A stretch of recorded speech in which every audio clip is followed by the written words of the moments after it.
नमस्कार दोस्तों, मैं Gangesh Shukla IAS YouTube channel पे आप सभी का स्वागत करता हूँ। अगर आप मेरे पीछे ये टॉपिक पढ़ पा रहे हो तो आप ज़रूर समझ गए होंगे कि आज जो हमारा टॉपिक है वो ज्योग्राफी के रिलेटेड रहने वाला है। ठीक है, कॉन्टिनेंटल ड्रिफ्ट थियरी। अब ये थियरी कहाँ से आई? तो आपका जो 11th स्टैंडर्ड की फिजिकल ज्योग्राफी की एनसीईआरटी है उसमें चैप्टर नंबर 4 से हमने ये टॉपिक लिया है। वो चैप्टर नंबर 4 में 4 से 5 थियरी है जो कि बहुत ही ज़्यादा इंपॉर्टेंट है और वो बेसिक्स है। और किसी भी सब्जेक्ट को अगर आपको अच्छे से समझना है तो बेसिक्स का बहुत ज़्यादा रिक्वायरमेंट है। ठीक है, वही एग्ज़ाम में हमें जो है मार्क्स दिलाती है। अब ये थियरी है तो सबको लग रहा होगा सर बहुत बोरिंग होने वाला है, बट हम उसको बोरिंग नहीं करेंगे। क्यों? क्योंकि हमारे पास एक एक्सपेरिमेंट है जो ये थियरी का एक बेस है कि थियरी आखिरकार बात किस पे करती है। तो हमारे पास एक इम्पॉर्टेंट पेपर है, मेरे लिए इम्पॉर्टेंट पेपर है, मैं इसको फाड़ रहा हूँ। ठीक है, और इसको मैंने ऐसे अच्छे से फाड़ा और ऐसे कहीं फेंक दिया। अब मेरे को ये पेपर जो है अब ये चाहिए, क्योंकि इसमें बहुत ही इंपॉर्टेंट डेटा था। हमारे साथ हमेशा होता है, कभी ना कभी होता ही होगा कि भाई पेपर जो है इंपॉर्टेंट होता है वो फट जाता है, फेंका जाता है फट के। हम उसको फिर ढूंढते हैं कि हाँ यार इसमें कुछ इंपॉर्टेंट डेटा है, तो हम क्या करेंगे, उनके एजिस को मिलाने की कोशिश करेंगे। ठीक है, वो जो पेपर अभी हमने 4 हिस्से में बांटा, अब उसको जोड़ना है। तो उसको जोड़ेंगे कैसे? उनके एजिस को देखेंगे, उनके बॉर्डर्स को देखेंगे और उसको मैच करने की कोशिश करेंगे। देखना है, चले देखते हैं। तो जो हमारे पेपर हैं वो आखिरकार कहाँ गए? तो चलिए उन पेपर को लेकर आते हैं। तो उन पेपर को अगर हम लेकर आएँ तो अगली स्लाइड में हमारे पेपर ये रहे पड़े हुए हैं। ठीक है, चारों पेपर दिख रहे हैं। अब इन चारों को अगर मेरे को जोड़ना है तो मैं इनको कैसे जोड़ूंगा? तो ऑब्वियस सी बात है, हमको जो है इन पेपर्स को एक दूसरे से मैच करना पड़ेगा, बॉर्डर्स। चलिए इसको इससे मैच करते। अरे इसका बॉर्डर तो मैच नहीं हो रहा है। चलो ठीक है, इसको देखते मैच करके। हाँ, ये कुछ ठीक ठाक लग रहा है, तो हमने इसका बॉर्डर इससे मैच कर लिया। चलो 2 पेपर तो मिल गए। अब इसको देखते हैं, ये हाँ इससे मैच हो रहा है। चलिए ये मैच हो गया। अब इसको देखते हैं, ये मैच हो गया। वाह सर, हम तो थियरी पढ़ने वाले थे। ठीक है, हम तो ये कॉन्टिनेंट ड्रिफ्ट थियरी पढ़ रहे हैं, लेकिन ये आप पेपर कहाँ से लाए? तो अभी इसको डिटेल में देखते हैं कैसे। कि भाई एल्फ्रेड वैगनर हैं ये। ठीक है, हमारे ये बहुत ही नामचीन मीटरोलॉजिस्ट थे, जर्मन मीटरोलॉजिस्ट हैं ये अल्फ्रेड वैगनर। इन्होंने ये जो थियरी दी, ये थियरी कहती थी कि पहले जो कंटिनेंट हमारे बड़े बड़े जो कंटिनेंट है, अफ्रीका है, साउथ अमेरिका है, नॉर्थ अमेरिका है, एशिया है, आपका ऑस्ट्रेलिया है, अंटार्कटिका है, पहले एक थे। सारे के सारे पहले एक थे। तो कैसे एक थे? तो इन्होंने जो है यही किया कि इन्होंने जो ये जो देश हैं, कॉन्टिनेंट्स है, ये ऑस्ट्रेलिया, ये आपका एशिया, ये आपका साउथ अफ्रीका, इन सब को जो है अलग किया। ठीक, अलग तो वैसे थे ही, बट अब इन लोगों ने क्या, इन्होंने क्या किया, इनको इकट्ठा किया, सबकी बॉर्डर्स एक दूसरे से मैच की। तो देखते हैं कौन सी बॉर्डर्स आखिरकार मैच हो पाई। तो इन्होंने फाइनली बहुत ही अच्छी बॉर्डर एक देखी। वैसे बहुत सारी बॉर्डर्स मैच होती है, बट देखा जाए तो ये आपका साउथ, ये आपका साउथ अमेरिका और ये अफ्रीका। ठीक, आप देख पा रहे होगे यहाँ पे, ये अफ्रीका का कंटिनेंट है और ये आपका साउथ अमेरिका का कंटिनेंट है। इन दोनों के बॉर्डर्स कैसे मैच हो रहे हैं देखिए, ये ब्राज़ील और ये घाना का एरिया। ठीक है, ये दोनों मैच हो रहे हैं।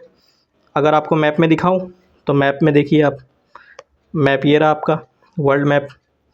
तो आप देख पा रहे होगे कि ये इतना एरिया और इनका, जैसे पज़ल हम लोग नहीं सॉल्व करते थे, पज़ल लगा देते थे, बॉर्डर एरिया और एजिस देखते थे, वैसे ही इन दोनों कंटिनेंट को इन्होंने ऐसा ऐसा बॉर्डर का एविडेंस देके जोड़ दिया और कहा कि भाई पहले जो ये जो देश थे, ये जो आपके कंटिनेंट्स है, महाद्वीप है, ये पहले एक थे।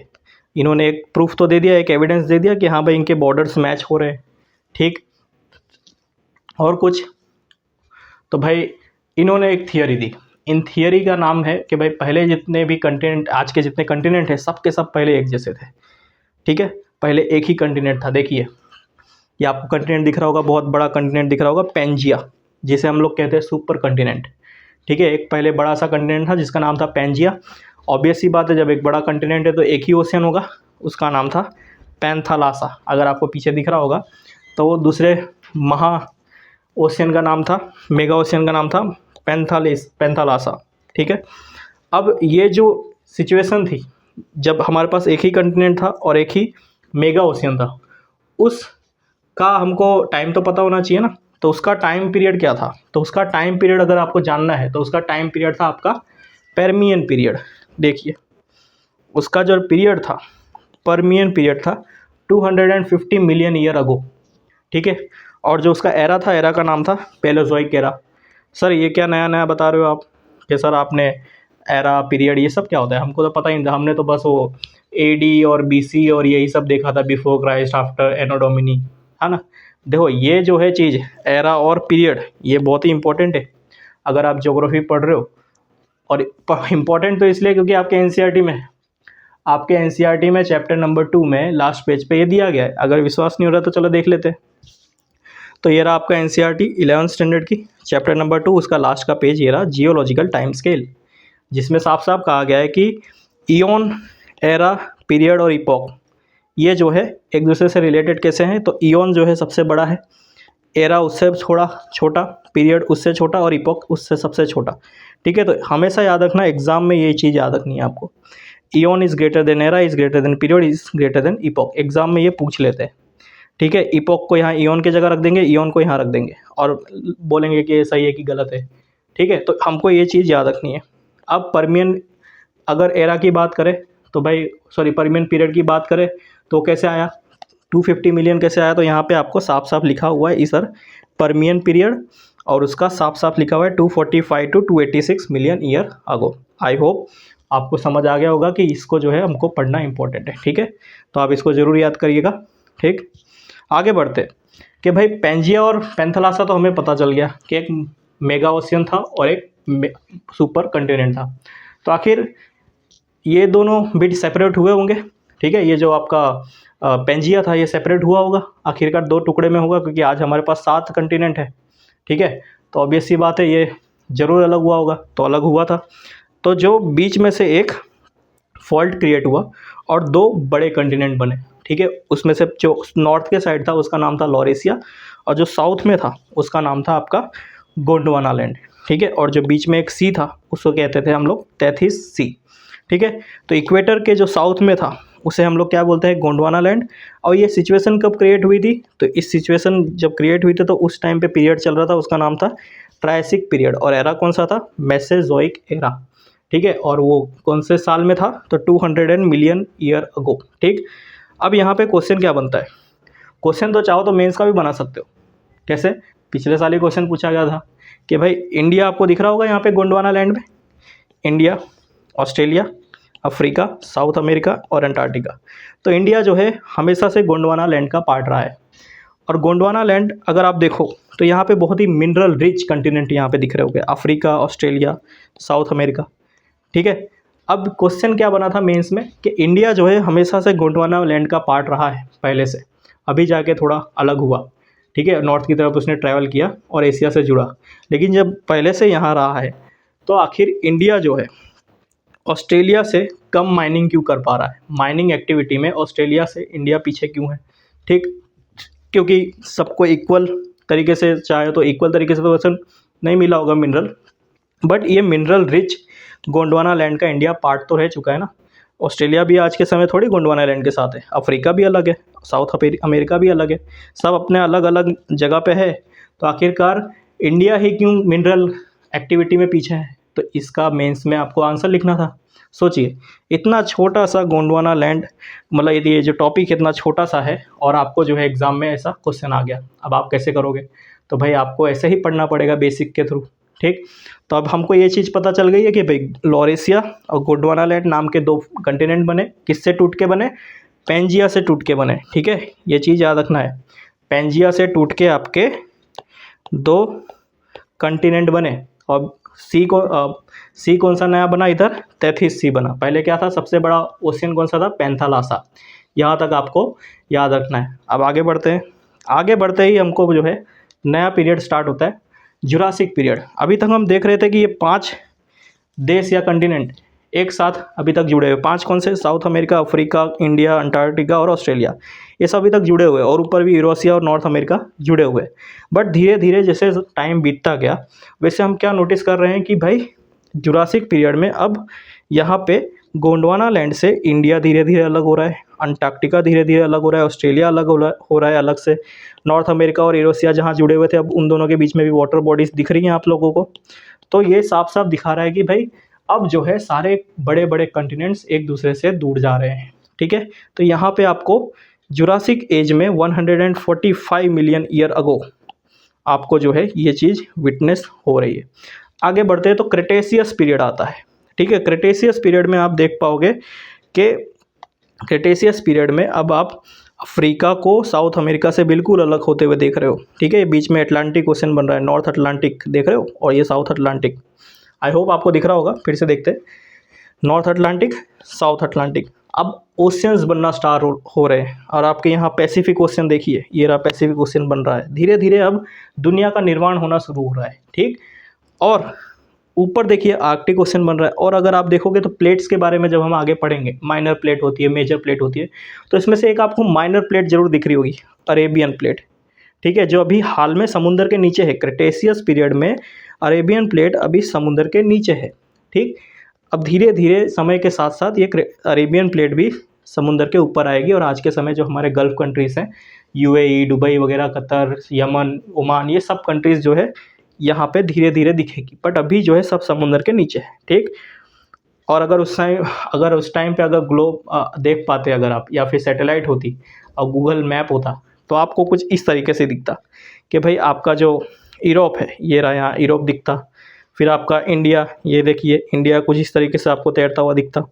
फिर ये आपको जो है अफ्रीका का एक बड़ा कंटिनेंट का पार्ट दिखता।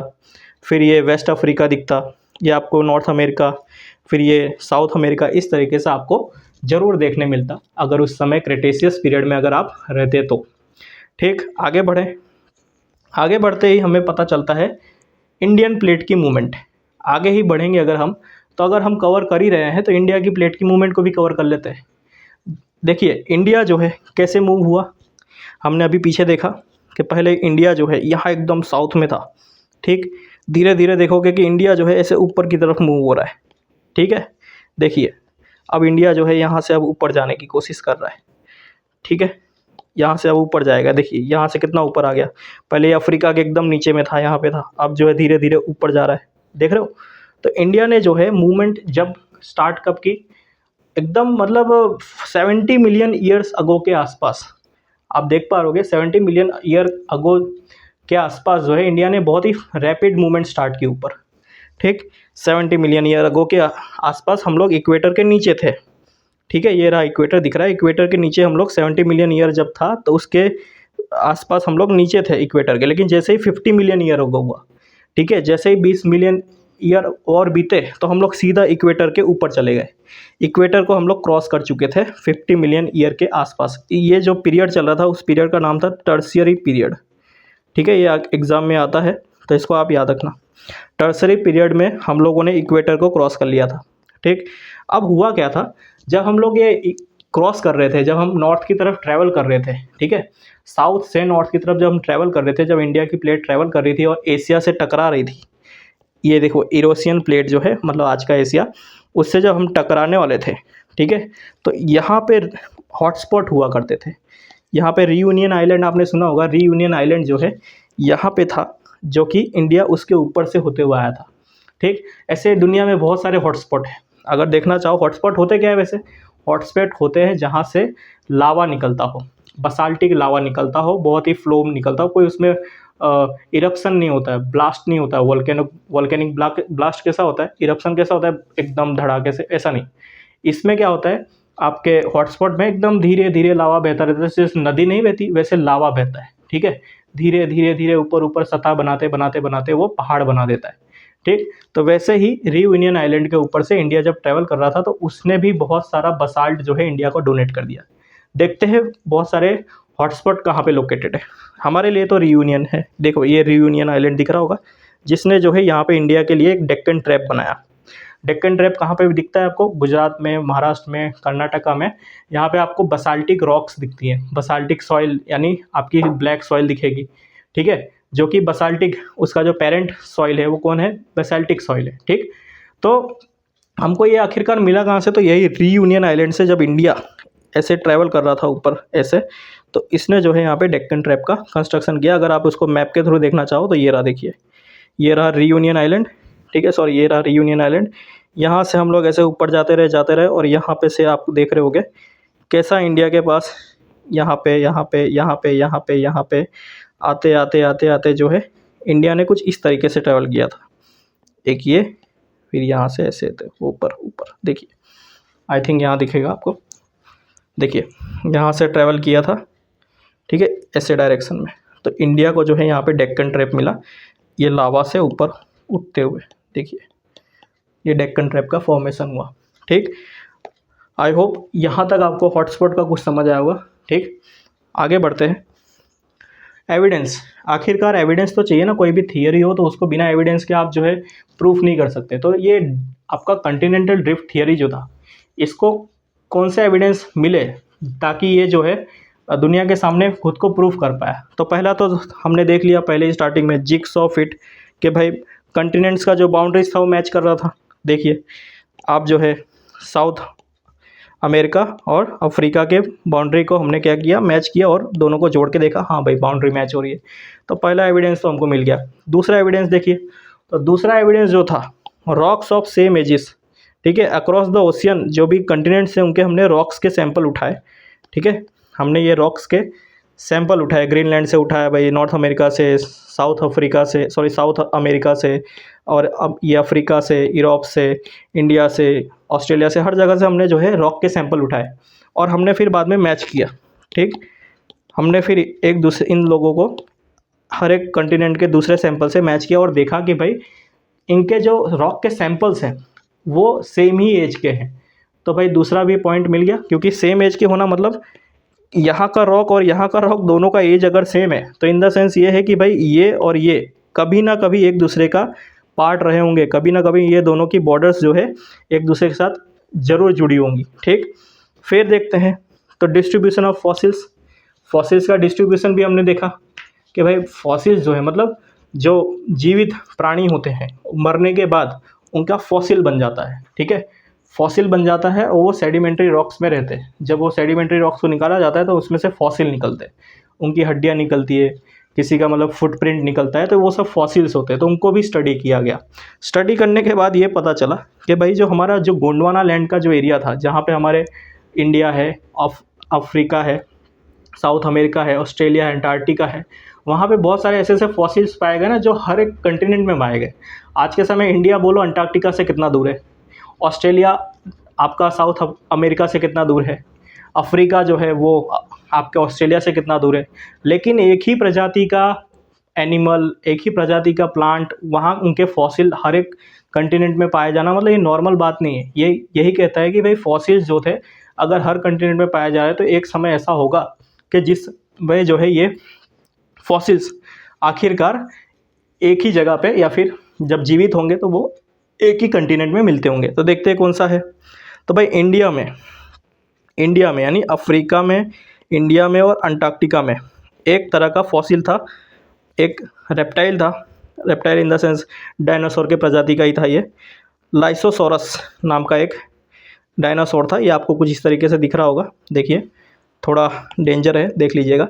ठीक है, लाइसोसोरस जो है ये, इसका फॉसिल अफ्रीका, इंडिया और अंटार्कटिका में पाया गया। दूसरा ये पेड़ है, देख लीजिए, ग्लोस्टोपेडल्स, ठीक है, इसको बोलते हैं ग्लोस्टोपेरिस। ठीक है, ये पेड़ जो है आपको ऑस्ट्रेलिया में भी मिलता है, अब अंटार्कटिका में भी मिल रहा है, इंडिया के साउथ में भी मिल रहा है, मतलब पेनिनसुलर इंडिया में मिल रहा है, अफ्रीका में मिल रहा है, साउथ अमेरिका में मिल रहा है। तो ये सब ही सभी के सभी देशों में और कंटिनेंट में ये पौधा पाया गया। उसका फॉसिल अगर आप ध्यान से देखोगे तो उसका फॉसिल कुछ इस तरीके से दिख रहा होगा, जूम करता हूँ मैं, तो आपको ये पत्ते दिख रहे होंगे। ठीक है, ये इस पेड़ के पत्ते हैं जो फॉसिल के फॉर्म में है। ठीक है, ये फॉसिल कुछ इस तरीके से आपको दिख रहा होगा। ठीक, यही सेम पत्ते और ये पेड़ जो है इसके फॉसिल्स सभी के सभी देशों और कंटिनेंट में पाए गए। फिर दूसरा देखते हैं तो मेसासोरस, ये भी एक डायनासोर प्रजाति का था। ठीक है, ये जो है कुछ इस तरीके से दिखता था। ये कहाँ कहाँ पाया गया, तो आपके फॉकलैंड साइड, मतलब आपके साउथ अमेरिका का एकदम टिप और अफ्रीका का एकदम टिप पॉइंट पे, यहाँ दोनों जगह ये पाया गया। फिर देखते हैं दूसरा कौन सा था, तो भाई ज़ाइनाथस, ये भी एक ऐसा मतलब एनिमल था जो कि ट्रायसिक पीरियड में या फिर जुरासिक पीरियड में रह रहा होगा। ये भी जो है साउथ अमेरिका और अफ्रीका में दोनों ही कंटिनेंट में इसके फॉसिल्स पाए गए। और अचंभे की बात तो ये है, जो लेमर है, ठीक है, ये लेमुर प्रजाति का एक बंदर जैसा दिख रहा होगा थोड़ा, ये जो है आपको इंडिया में भी मिलता है, बट और कहीं नहीं मिलेगा, मडागास्कर में और इंडिया में ही मिलता है। मडागास्कर में तो ये मतलब फेमस है, नेशनल सिंबल भी है, ठीक है। तो ये लेमुर जो है सिर्फ और सिर्फ मेडागास्कर में पाया जाता है, लेकिन इंडिया में भी इसका प्रेजेंस दिखता है। क्यों? क्योंकि इंडिया को अगर आप देखो तो इंडिया एक समय जो है मेडागास्कर के नज़दीक था। ये देखिए, हम अगर क्रिटेशियस पीरियड की बात करें तो इंडिया और मेडागास्कर दोनों ही एक साथ थे क्रिटेशियस पीरियड में। तो ही आज जो है लेमुर लेमुर की प्रजाति, उसकी स्पीसीज आज भी जो है हमारे यहाँ पे देखने मिलती है, बाकी जगह नहीं देखने मिलेगी। मेडागास्कर और इंडिया के बाद और कहीं नहीं दिखेगा, ठीक। आगे देखते हैं प्लेसर डिपॉजिट्स। प्लेसर डिपॉजिट्स क्या होते हैं? स्पेसिफिकली हम लोग गोल्ड प्लेसर डिपॉजिट्स की बात करेंगे। क्यों? क्योंकि जो गोल्ड प्लेसर डिपॉजिट्स हैं स्पेसिफिकली ये आपके अफ्रीका में घाना एरिया की और ब्राज़ील एरिया की, साउथ अमेरिका की ब्राज़ील और अफ्रीका का घाना एरिया का जो प्लेसर डिपॉजिट्स है, गोल्ड प्लेसर डिपॉजिट, वो सेम ही पाए गए हैं, ठीक है। प्लेसर डिपॉजिट्स क्या होता है? देखो, एक तो एल्यूवियल प्लेसर मतलब ज़मीन के ऊपर ही रहता है। माइनिंग करना होता है तो आपको बहुत नीचे जाके माइनिंग करना होता है, मतलब बहुत मीटर्स खोदना पड़ेगा, बहुत मशीन लगानी पड़ेगी। केजीएफ मूवी देखी होगी आपने, केजीएफ मूवी में आपको पता होगा कि भाई बहुत डीप माइनिंग करते हैं, उसके बाद जो है हमको वो सोना मिलता है। लेकिन प्लेसर डिपॉजिट्स क्या होते हैं? उसमें आपको ज़मीन में थोड़ा ही नीचे खोदना है और आपको सोना मिलेगा, ठीक है। आपको थोड़ा छानना पड़ेगा और कुछ नहीं। और नदियों में जो है आपको सोना बहता हुआ दिखता है, छोटे छोटे पार्टिकल्स आपको सोने के तौर पे देखने के मिलते हैं। उसमें आप 2-4 तरीके के फिल्ट्रेशन मेथड यूज़ करते हो ताकि उससे आपको जो है सोना मिले, ठीक। अगर इसको आप देखना चाहो तो ये घाना एरिया जो दिख रहा है आपको, ये देखिए, आई थिंक यहाँ पे मैप लोड होगा, इसको रहने देते हैं, हमारे पास ऑलरेडी मैप पड़ा हुआ है, ठीक है। ये रहा घाना और ये ब्राज़ील, ठीक है। ये रहा आपका प्लेसर डिपॉजिट, समझ आए। अगर और डिटेल में देखना है तो देखिए, पिक्चर्स देख लीजिए। घाना में ये पिक्चर ली गई है, घाना की पिक्चर है। देखो यहाँ पे खाली 10 या 12 फुट ही खड्डा खोदा होगा और लोग यहाँ से मिट्टी का सैंपल उठाते हैं और इसमें जो है रिलोड करते हैं। ये देखिए, यहाँ पे आपको ये लोग जो है लोड करेंगे यहाँ पे, फिर यहाँ पे बहाया जाएगा, पानी का प्रेशर यहाँ रहेगा और इसमें बहाया जाएगा। और यहाँ पे जो है छन्नियाँ लगी रहेगी। छन्नियाँ मतलब बहुत छोटे छोटे होल्स होते हैं जिसमें जो है माइन्यूट पार्टिकल नीचे आ जाते हैं, बड़ा पार्टिकल ऊपर रह जाता है। देखिए कुछ इस तरीके से लेवल वाइज होता है। यहाँ पे बड़े होल्स होंगे, उससे छोटे, उससे छोटे, उससे छोटे, उससे छोटे और एकदम छोटे, ठीक है। तो लास्ट में जो है सोने के छोटे छोटे पार्टिकल्स जो होते हैं, जो हैवी होते हैं, वो यहाँ पे इकट्ठा हो जाते हैं और हमको सोना फाइनली मिलता है, ठीक है। तो ये घाना और आपके ब्राज़ील के जो प्लेसर डिपॉजिट्स है वो भी सेम पाए गए। फिर आगे देखते हैं टिलाइट। टिलाइट क्या होता है? टिलाइट जो है सेडिमेंट्री रॉक्स होते हैं जो कि ग्लेशियल डिपॉजिट से हमको मिलते हैं, ठीक है। क्या होता है? देखो, ग्लेशियर जो होता है ना, वो धीरे धीरे मतलब मूवमेंट करता है और धीरे धीरे नीचे के रॉक्स को तोड़ता जाता है और यहाँ पे वो रॉक्स जो है इकट्ठा हो जाते हैं ग्लेशियर के अंदर ही, ठीक। तो हमने देखा कि साउथ में, ये देखिए, यहाँ पे इक्वेटर है, इक्वेटर के एकदम नीचे यहाँ पे इंडिया, ऑस्ट्रेलिया और अफ्रीका और साउथ अमेरिका थे। यहाँ पे जो है ऑब्वियस सी बात है ठंडी ज़्यादा होगी क्योंकि इक्वेटर से बहुत दूर है, तो यहाँ पे ग्लेशियर फॉर्मेशन हुआ होगा जिसकी वजह से हमको यहाँ पे जो है टिलाइट भी मिलेंगे। तो देखने मिला कि ऑस्ट्रेलिया, अंटार्कटिका और अफ्रीका और ये साउथ अमेरिका, यहाँ के जो साउथर्न टिप है, यहाँ पे जो ग्लेशियर्स पाए गए उनका जो टिलाइट, मतलब ये जो आपको सेडिमेंट्री रॉक्स मिला है हर एक कंटिनेंट के नीचे डाउनवर्ड में, उसके जो टिलाइट के सैंपल है वो सेम ही एज के हैं और सेम ही तरह के हैं। टिलाइट कुछ इस तरीके से दिखता है आपको। टिलाइट आपको जो है कुछ ऐसा दिखेगा, देखिए, ठीक है। आपको अगर टिलाइट दिख रहा हो तो टिलाइट रॉक्स कुछ इस तरीके से दिखते हैं, ठीक है। तो 5वां एविडेंस तो मिल गया, मतलब टोटल 5 एविडेंस मिले इनकी थियरी को सच करने के लिए, ठीक। बट कुछ ड्रॉबैक्स भी होंगे, खैर। लेकिन हमने अभी तक फोर्स की बात ही नहीं की कि आखिरकार ये कंटिनेंट्स जो है एक दूसरे से इतना दूर कैसे हो गए। जब पहले साथ में थे, धीरे धीरे अलग हुए, तो ये अलग हुए कैसे? तो अल्फ्रेड वेगनर ने 2-4 तरीके के मतलब एविडेंस दिए कि भाई, पहला एविडेंस दिया कि पोल फ्लिंग फोर्स, ठीक है, रोटेशन ऑफ अर्थ, ठीक है। पोल फ्लिंग फोर्स मतलब जब अर्थ घूमता है तो उससे सेंट्रीफ्यूगल फोर्स जनरेट होता है, ठीक है। रोटेशन के कारण सेंट्रीफ्यूगल फोर्स जनरेट होता है। अगर आपने ये मेले में गए होंगे, मेले में अगर आप गए हो तो आपने ये झूला अगर झूला है तो आपने देखा होगा कि ये जो गोल गोल घूमता है तो हमको जो है दूर की तरफ फेंकता है, बाहर की तरफ फेंकता है, ठीक, बाहर की तरफ फेंकेगा। वैसे ही जब अर्थ गोल गोल घूमती है तो जो उसके कंटिनेंट है वो थोड़ा, उनको फोर्स फील कर होता है कि भाई वो थोड़ा दूर स्किप करे, मतलब थोड़ा दूर मूवमेंट करे, ठीक। तो ये कुछ इस तरीके से इनके मतलब एविडेंस दिए थे इन्होंने कि भाई इसलिए जो है कंटिनेंट शायद मूव हुआ होगा। दूसरा बोला कि भाई नहीं चलो ये नहीं मान रहे तो टाइडल फोर्स ले लो, कि भाई जो वेव होती है, जो टाइड्स होती है, जब कंटिनेंट से टकराती है तो ओशियन की वेव्स और टाइड्स की वजह से धीरे धीरे वो थोड़ा मूवमेंट करती है। तो ये भी मतलब लोगों ने सोचा नहीं ये भी नहीं होगा, ऐसा नहीं होगा। फिर बायोन्सी बोला गया मतलब कि जो कंटिनेंट है वो ओशियन की सरफेस के ऊपर तैर रहे। तो ये 2-3 तरीके की इन्होंने जो है बयानबाजी दी, ठीक है, बयान दिए। ठीक, इसमें से 2-4 चीज़ें मान ली गई कि भाई 2-4 मतलब एक ही 2 चीज़ मानी गई। ये पोल फ्लिंग फोर्स का थोड़ा रोल लगा कि हाँ भाई हो सकता है, लेकिन टाइडल फोर्स मतलब बहुत ही कमज़ोर फोर्स है। आखिर वेव और क्या बोलते हैं आपकी टाइड्स कैसे एक पूरे कंटिनेंट को जो है हिला सकती है, नहीं हिला सकती, ठीक है। तो ऐसे बहुत सारे ड्रॉबैक्स भी थे। तो पहला ड्रॉबैक्स क्या था इनका, तो इनकी थियरी का पहला ड्रॉबैक था कि भाई हमने जो अभी देखा स्टार्टिंग में कि मेसोइक एरा में ही ये जो ड्रिफ्ट हुआ था, ड्रिफ्ट मतलब आपका पेंजिया ब्रेक हुआ था ना, हमने देखा था पेंजिया 2 पार्ट में हो गया था, गोंडवाना लैंड और आपका ऊपर कौन सा था, लॉरेसिया। तो हमने देखा था वो मेसोइक एरा में हुआ था। तो सबने यही पूछा कि भाई आप कैसे बता सकते हो कि मेसोइक एरा में ही जो है पेंजिया ब्रेक हुआ होगा और उससे पहले नहीं हुआ। तो ये नहीं बता पाए कि भाई नो आइडिया, ठीक है। तो मेसोइक एरा में इन्होंने क्लेम तो कर दिया लेकिन बता नहीं पाए कि मेसोइक एरा में ही क्यों हुआ, ठीक। दूसरा कि ये जो आपका पूरा थियरी है आप देख रहे होगे कि सिर्फ और सिर्फ कॉन्टिनेंट के ऊपर ही बेस्ड है, ठीक है, वो ओशियंस की बात ही नहीं कर रहा है, ठीक। तो दूसरा ड्रॉबैक ये था। फिर तीसरा ड्रॉबैक क्या था कि भाई ये जितने भी अभी तक एविडेंस दिए सब एजम्पशन बेसिस पे थे और नेचर जो क्या था इनका पूरा जनरल नेचर था, ठीक है, बच्चे भी समझ सकते हैं। बाउंड्री ले ली, बाउंड्री उठा के रख दिया, ठीक, सैंपल्स उठाए, सैंपल्स ले लिया, फॉसिल्स उठाए ले लिया, ठीक है, प्लेसर डिपॉजिट्स, ये क्या है जनरल नेचर के थे, एकदम साइंटिफिक एविडेंस नहीं मिल पा रहा था, ठीक। फिर और क्या बोला, फोर्सेस लाइक क्या, बायोन्सी, टाइडल करंट, ग्रेविटी, ये बहुत ही वीक है। जैसे हमने स्टार्टिंग में देखा कि टाइडल करंट वगैरह ये जो है आप सब बोल रहे हो कि वेव्स टकराएंगी, लहरें टकराएंगी, टाइड्स टकराएंगी तो जो है कंटिनेंट को धक्का लगेगा, नहीं, ऐसा नहीं होता है, ठीक है।